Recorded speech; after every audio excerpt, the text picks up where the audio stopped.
$30 million guaranteed. That's the number Ryan Poles couldn't cover, and the name behind it is none other than Max Crosby. Adam Schefter confirmed it straight from his sources. The Bears ran out of cap space to fight for the best pass rusher on the market, and in a minute I'll break down why the cheap replacement they landed on already burned them once last year. At the same time, over at linebacker, something similar is playing out. Jack Sanborn is back at Halas Hall after a groin injury in Dallas, and he's got one mission on his mind, so stick around because I'll tell you if he's actually got what it takes to make this roster, or if he's already on his way out the door. And we're closing with something that changes the whole picture in Chicago. The Bears already sent engineers to test the soil in Hammond, Indiana, and there's a detail about that land nobody in the Windy City saw coming. Bear down, fam, let's get into it. Let's start from the beginning, because this story has layers, and if I tell it without context, you're going to think it's just another trade rumor. It's not. This is the most honest snapshot of where Ryan Poles actually stands right now this offseason. First, the underlying problem. The Bears closed out 2025 with 35 sacks in 17 games, according to NFL.com's official stats. That's not a total disaster, but SOCOM was direct about calling this a defense that finished near the bottom of the league in several pass rush categories, sacks included. And look, this isn't a bad defense overall. This is a defense that competed everywhere else and came up short specifically on getting after the quarterback. Montez Sweat is the only name that generates real fear, and behind him you've got a trio of question marks: Austin Booker, Dayo Odeyingbo, and Shamar Turner, who's still recovering from injury, and we don't even know if he'll be ready for the season opener. Given that, everybody in Chicago, myself included fam, wanted to see the Bears go get a real quarterback hunter, and the name that kept coming up from beat reporters across the league was Max Crosby of the Raiders, a guy who changes games by himself.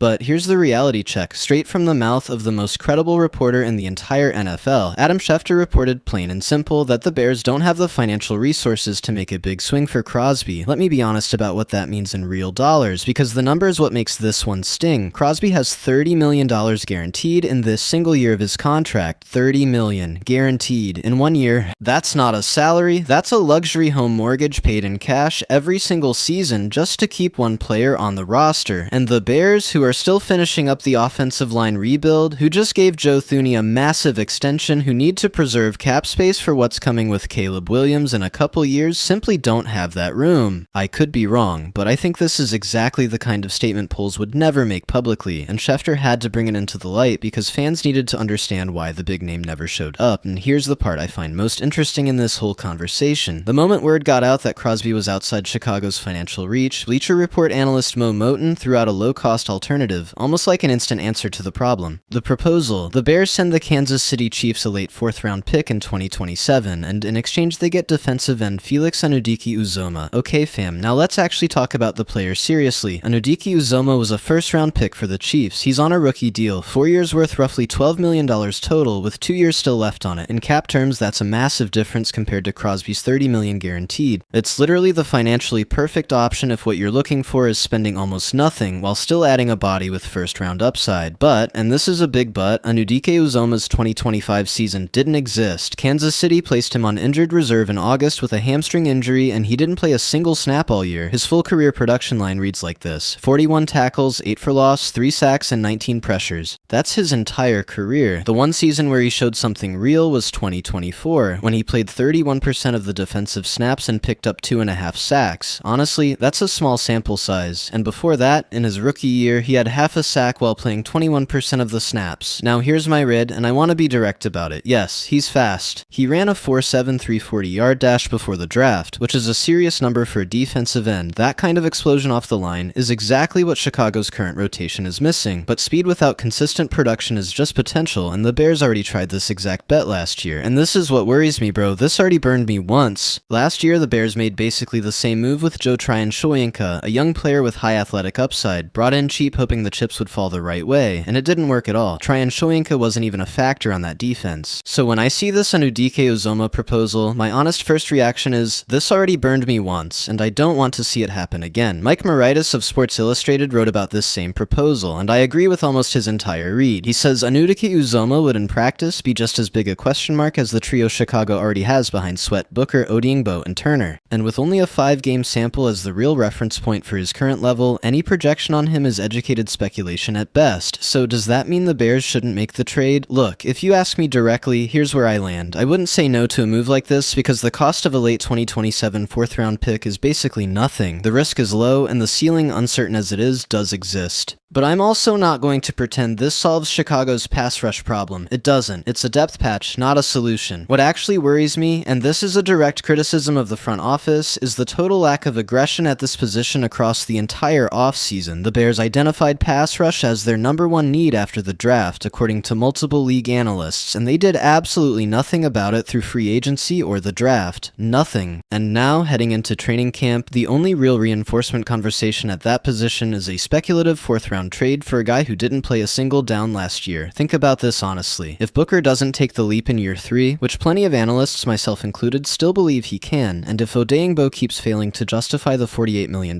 he's being paid, this defense goes right back to having zero real pressure on the quarterback in 2026. And with an offense that Ben Johnson is building to be elite, that would be a complete waste, because scoring 30 points a game means nothing if your defense can't stop anybody in the fourth quarter. My bottom line on this story, the Bears lost out on the big name purely for financial reasons, confirmed by the most trusted reporter in the league. The cheap alternative that showed up in its place makes sense on paper, carries basically zero real cap risk, but comes with the exact same failed betting pattern from last year, and if training camp doesn't produce a surprise from within, either from Booker or from Turner's health, this is going to be the same conversation we're still having in October when the trade deadline hits and the problem still isn't fixed. Okay bro, switching gears, but listen because this connects directly to what we just talked about. If the defensive line needs low-cost guys to step up and cover a production gap, the linebacker room has the exact same bet going on, with a name Bears fans already know by heart, Jack Sanborn. Let's go through the full story because Sanborn has a genuinely interesting arc as a fan to follow. He entered the league as an undrafted free agent with the Bears, not even a 7th-round pick, nothing, and over 3 years he earned his spot through pure grit, mostly as a special teams ace, but stepping up to start 19 games when the team needed him. In those 48 games with Chicago, he finished with 164 tackles, 14 for loss, 6 quarterback hits, 5 pass deflections, 4.5 sacks, 1 interception, and 1 fumble recovery. For an undrafted guy, that's solid, real production from someone who understood the system and executed it. Last offseason, though, he decided to test the market elsewhere and signed with the Dallas Cowboys, and that's where the story gets rough. A groin injury cut his season way shorter than he wanted. In 6 games, 5 as a starter, he finished with 34 tackles, 1 pass deflection, and 1 tackle for loss. Numbers from a guy who was just starting to find his rhythm when his body said no, and here's the twist that makes this story work so well. Sanborn came back, he re-signed with the Bears this offseason for round 2 with the franchise, and he's not walking back into a static roster, he's walking into a linebacker room that got almost completely redesigned after a 2025 season marked by constant injuries at that position. The Bears let Tremaine Edmonds go, added Devin Bush and Sanborn himself, re-signed DeMarco Jackson, and drafted Keyshawn Elliott in the 5th round. Look at how the current picture shapes up, because this matters for understanding Sanborn's real opportunity. At the top of the depth chart, you've got TJ Edwards and Devin Bush as starters. DeMarco Jackson would come in as the 3rd piece in 3 linebacker packages. And below that is the real battlefield. Sanborn against Noah Sewell, against Ruben Hippolyte II, and against rookie Keyshawn Elliott. Now let me be honest about the cold rid of this situation, because I don't want to sell you a triumphant comeback narrative without acknowledging the real risk. There are analysts who believe Sanborn could genuinely struggle to even make the team this year, that he's closer to the exit door than most fans realize. And that's not a baseless opinion, bro. Chicago's linebacker room is fuller and more competitive right now than at almost any point in recent memory. But, and this but is the heart of the whole story, if there's one thing Sanborn has proven in his career, it's that you can't count him out. He went from undrafted to starting real games. He left, got hurt, and now he's coming back with something few players in his situation have: deep knowledge of a scheme he's already played for 3 full years. That's not something you can draft or buy. That's built through real repetitions on the field under regular season pressure. My prediction, with the honest doubt that comes with it. If Sanborn shows up to training camp healthy, and that condition is massive after last year's groin injury, I think he earns a roster spot over at least one of the younger names I mentioned. Not because he's more talented than Sewell or Elliott on pure ability, but because in a linebacker room that got hammered by injuries constantly in 2025, proven experience inside Chicago's system is worth a lot more than people are giving it credit for right now. In the middle of July, and here's the direct connection back to story 1, fam. The Bears are betting again on low-cost players outperforming expectations to cover production gaps that free agency didn't solve. On the defensive line, it's Anudike Uzoma or Booker. In the linebacker room, it's Sanborn against the rest of the field. It's the same front office pattern playing out at 2 different positions, and training camp is going to be the real judge of whether that strategy works or whether Ryan Poles came up short again in critical parts of the roster.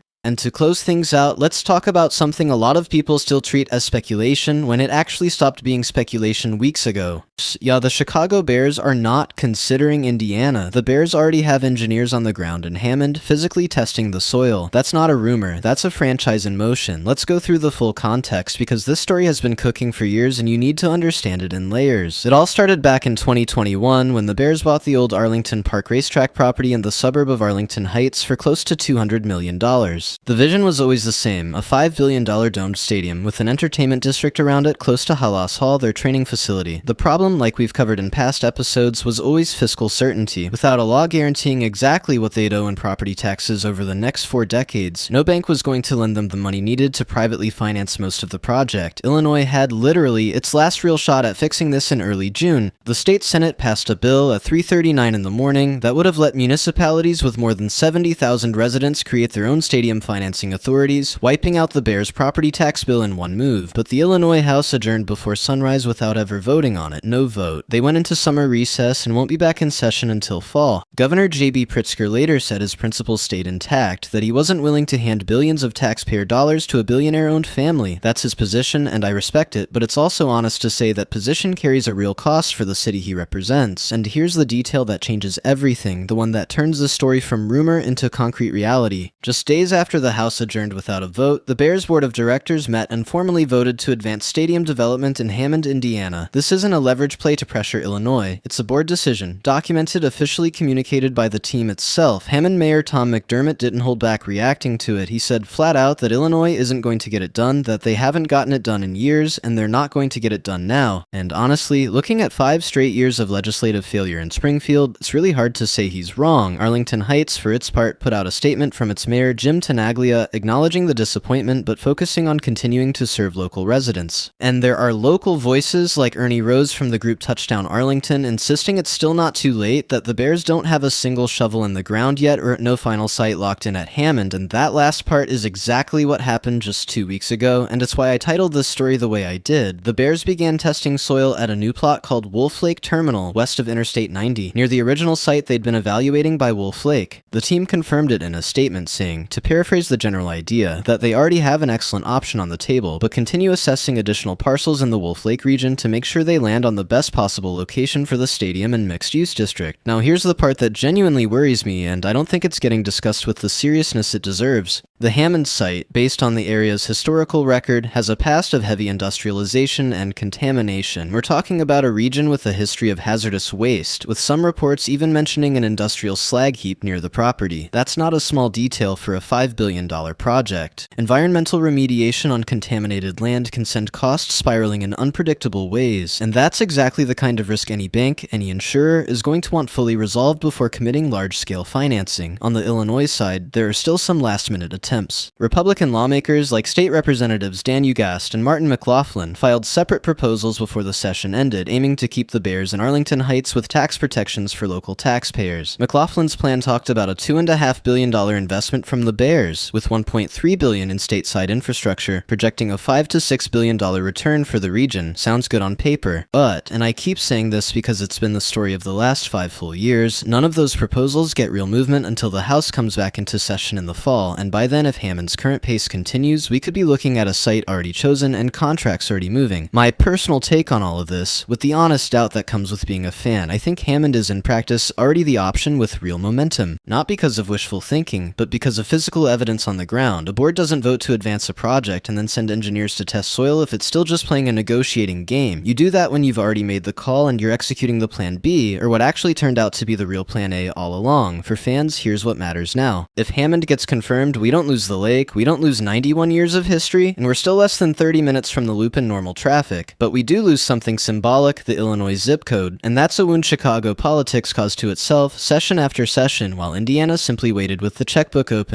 That's it for today, fam. And look, we're closing out with a strange mix of emotions. Like almost always on this channel, it stung to see them lose out on a $30 million guaranteed edge rusher purely over money, and the cheap alternative that showed up afterwards still has to prove it's not another Tryon Shoyinka. We've got a linebacker who left, got hurt and came back with something to prove, real hunger to show Chicago was wrong not to protect him. And we've got a stadium that stopped being Twitter speculation and turned into engineers standing on Indiana dirt with measuring equipment. This franchise is still the same one it's always been, same 91 years of history, whatever ends up happening with the zip code. But it needs to fix its pass rush, it needs Sanborn or one of those young linebackers to actually earn their spot, and it needs once and for all to know where it's going to be playing in the future. Bear down, always. If this video gave you something, hit like, subscribe, and tell me down in the comments, would you have made the cheap trade for the edge rusher, or would you rather stick with what's already in the rotation? I want to read every single answer. See you in the next one.